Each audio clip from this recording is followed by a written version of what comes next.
दोस्तों, महाभारत का युद्ध कुरुक्षेत्र में लड़ा गया।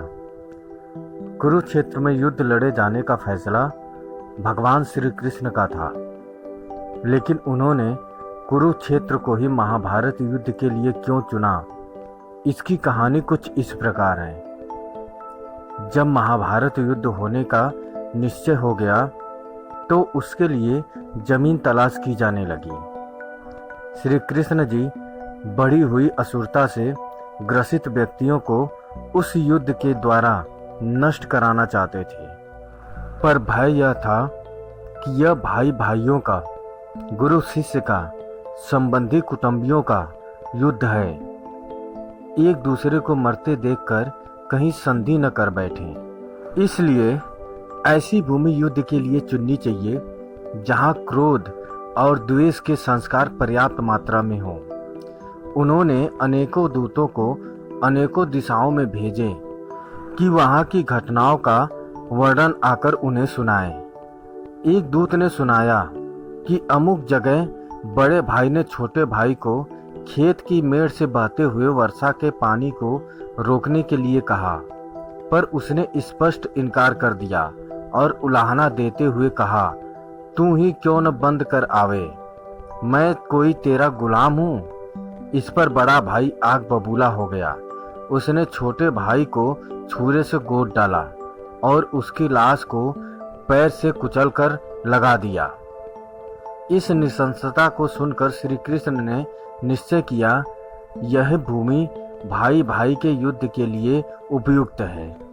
यहाँ पहुँचने पर उनके मस्तिष्क पर जो प्रभाव पड़ेगा उससे परस्पर प्रेम उत्पन्न होने या संधि चर्चा चलाने की संभावना न रहेगी। वह स्थान कुरुक्षेत्र था, वहीं युद्ध रचा गया। महाभारत युद्ध की यह कथा इंगित करती है कि शुभ और अशुभ विचारों एवं कर्मों के संस्कार भूमि में देर तक समाये रहते हैं। इसीलिए ऐसी भूमि में ही निवास करना चाहिए जहां शुभ विचारों और शुभ कार्यों का समावेश रहा हो।